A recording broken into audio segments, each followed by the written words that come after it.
Former world heavyweight champion Wladimir Klitschko has declared that he is ready to fight for his country against the Russian army. Klitschko was speaking at the Kyiv town hall, where his brother and former heavyweight champion Vitali is mayor.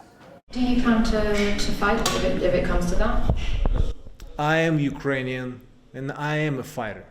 Our strongest force is the will and desire to live in a free country, and we have chosen the direction where we want to go. We are a European country, and we want to make sure that our values are going to be implemented rightly into our society, and no one else is going to decide for us how we should live.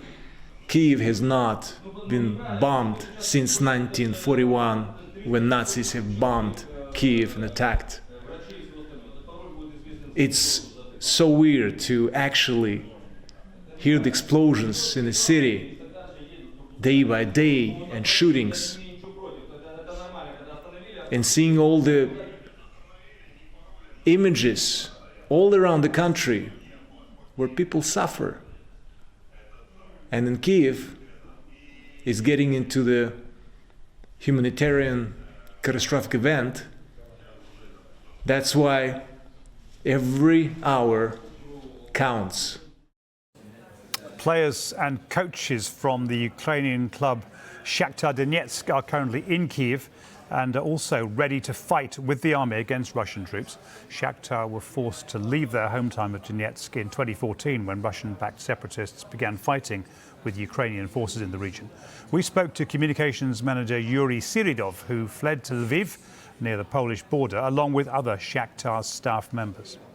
Some of them in Kyiv, some of them in other cities. So they care about their families, and it's getting more and more unsafe to be unsecure to be in Kyiv, especially in outskirts.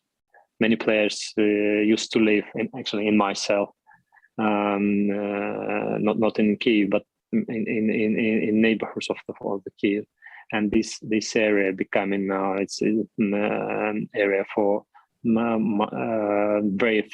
very severe fights between Ukrainians and Russian occupation. They should be isolated. If they start war in 21st century, they should be isolated.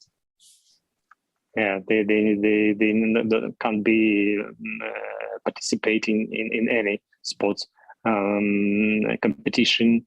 They can't be a member of any sports organization.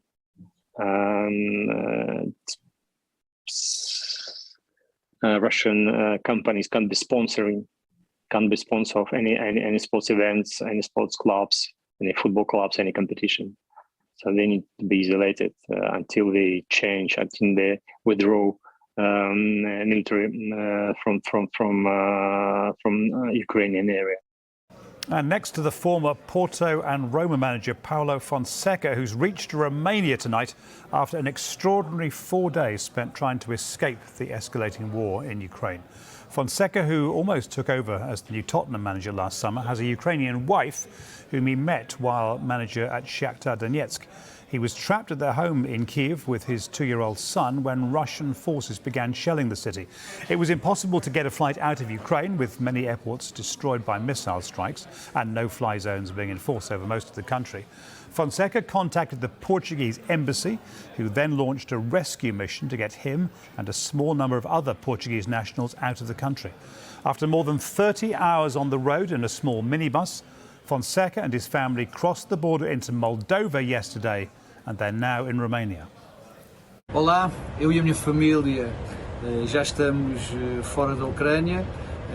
Após mais de 30 horas de viagem, chegámos aqui à Roménia, onde estamos neste momento. Conto regressar amanhã a Portugal, onde darei mais detalhes do que foram estes longos dias e onde agradecerei a pessoas que me ajudaram muito neste momento. Estamos seguros neste momento, mas o pesadelo continua para aquele povo que continua a lutar de uma forma heroica. faço um apelo a que todos nós também continuemos a lutar por aquele povo que continua a sofrer de uma forma tão injusta e tão cruel.